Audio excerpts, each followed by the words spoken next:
Dubai fears the end of its build it and they will come model.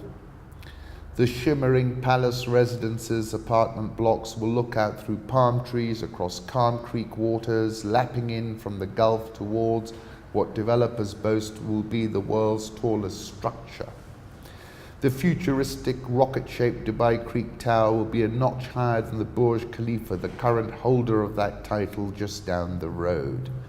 Off-plan sales of the palace residences were launched in January with one-bedroom flats on the market for $272,000, generating significant demand. The project is a classic example of the build it and they will come development model that has served the rulers of Dubai well for the past 4 decades.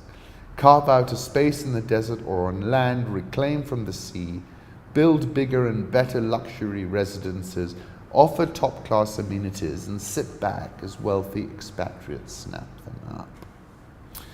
The skyline remains dotted with dozens of cranes, but amid a second downturn in a decade, many stand idle. Property prices are down at least 25% since 2014. Growth in GDP decelerated to 1.9% last year, the Emirates' slowest rate of expansion since 2010. The entire business model needs a radical reset, says one company executive. Costs are too high to sustain these levels of activity.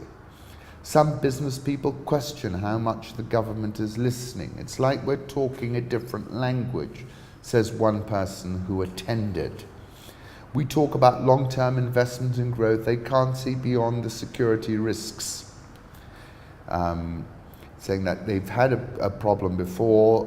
This was in 2008, was at risk of becoming one of the first sovereign defaults of the crisis, weathered the storm thanks largely to a $20 billion bailout from its big brother Abu Dhabi. In 2009, it was saddled with $109 billion of debt, equivalent to 130% of GDP. Saying shifting regional dynamics have not helped. Abu Dhabi's foreign policy has forced Dubai for the first time to choose politics over business. Country's strict implementation of US sanctions on Iran has also hit transshipment trade at Dubai's Jebel Ali port. UAE's intervention in the war in Yemen is estimated to have cost billions of dollars and sullied the country's image. Long used by multinationals as a regional base, some companies are rethinking that strategy. PepsiCo has made redundancies at its Dubai headquarters and is moving about 30% of roles into larger markets such as Egypt and Saudi Arabia.